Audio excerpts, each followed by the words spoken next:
नमस्कार। शेखर वाणी में आपका बहुत बहुत स्वागत है। मैं हूं अरुण शेखर। कहानी, कविता यानी कि साहित्य, संस्कृत और सिनेमा के इस चैनल में कुछ ना कुछ मैं नया लेकर आता हूं। इस बार लेकर आया हूं रश्मि रथी। तो रश्मि रथी के प्रथम सर्ग के 3 भाग आप सुन चुके हैं और आज प्रस्तुत कर रहा हूं चौथा भाग।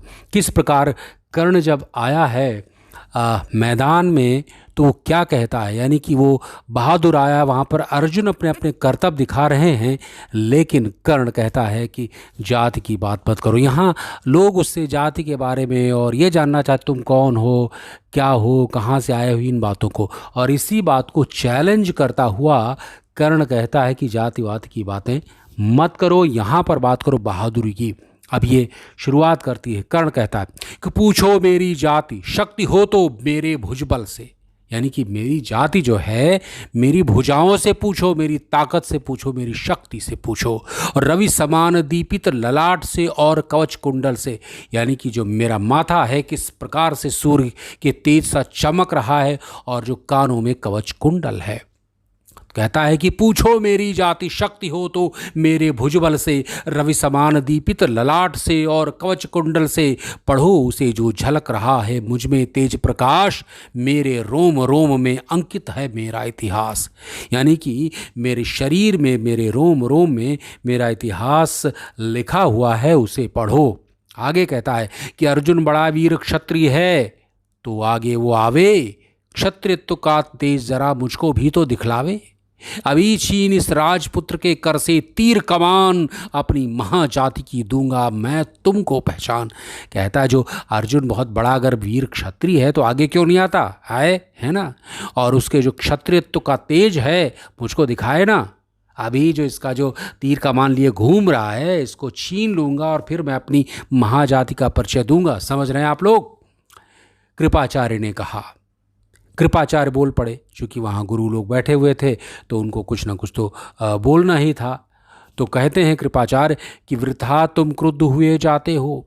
कृपाचार्य ने कहा वृथा तुम क्रुद्ध हुए जाते हो, साधारण सी बात उसे भी समझ नहीं पाते हो। राजपुत्र से लड़े बिना होता तो हो अगर राज, अर्पित करना तुम्हें चाहिए पहले कोई राज। कहा कि बिना मतलब तुम नाराज़ हो रहे हो, ज़रा सी साधारण सी छोटी सी बात है कि राजपुत्र से लड़ने अगर नहीं लड़ोगे तो कौन सा मुश्किल खड़ी हो जाएगी। तो पहले तुमको अपना राज यानी कि चीज़ें बतानी चाहिए कि मामला क्या है, कहाँ से आए हो, कौन हो। कर्ण हतप्रभ हुआ तनिक, मन ही मन कुछ भरमाया, कह न सका सह न सका न्याय स्योधन बढ़कर आगे आया। अब इन बातों को सुन करके थोड़ा सा कर्ण हतप्रभ रह गया, आश्चर्यजनक रह गया। नहीं सोचा क्या मामला क्या चल रहा, समझ में नहीं आ रहा मुझे। लेकिन इन बातों को समझ करके, सुन करके तुरंत स्योधन आगे आ जाता है कि कह न सका सह न सका न्याय स्योधन बढ़कर आगे आया। बोला बड़ा पाप है करना इस प्रकार अपमान, उस नर का जो दीप रहा हो सचमुच सूर्य समान। यहाँ पर दुर्योधन आकर कहता है कि देखिए आप लोग जो बकवास किए जा रहे हैं इसका कुछ अर्थ नहीं है, ये बहुत बड़ा पाप है इस प्रकार से किसी बहादुर का, किसी ज़बरदस्त आदमी का अपमान करना, जो कि सूर्य के समान चमक रहा है, दीपित हो रहा है, उसका अपमान करोगे तुम लोग। ये कोई अच्छी बात नहीं है। मूल जानना बड़ा कठिन है नदियों का, वीरों का, धनुष छोड़कर और गोत्र क्या होता रणधीरों का। वो कह रहा है कि जो बहादुर होते हैं, जो नदियाँ होती हैं, इन लोगों का मूल यानी कि कहाँ से निकले हैं ये जानना बहुत मुश्किल काम है। और धनुष छोड़कर और गोत्र क्या होता रणधीरों का। जो बहादुर लोग हैं, वीर लोग हैं, उनका जो गोत्र है वो क्या है, वो धनुष बाण है, उनकी भुजाएं हैं, उनकी बहादुरी है, उनकी वीरता है। पाते हैं समान तपोबल से भूतल पर शूर, जाति जाति का शोर मचाते केवल कायर क्रूर। कहते हैं कि तपोबल से, अपने साहस से, मेहनत से जो वीर बहादुर हैं वो अपना सम्मान कमाते हैं। और जाति जाति का क्या तुम लोगों ने रट लगा रखी है, ये फालतू की बातें हैं, ये कायरों की बातें हैं। और किसने देखा नहीं कर्ण जब निकल भीड़ से आया, अनायास आतंक एक संपूर्ण सभा पर छाया। कर्ण भले ही सूत्रपुत्र हो अथवा श्वपच चमार, मलिन मगर इसके आगे हैं सारे राजकुमार। बड़ी बात कह दी उसने।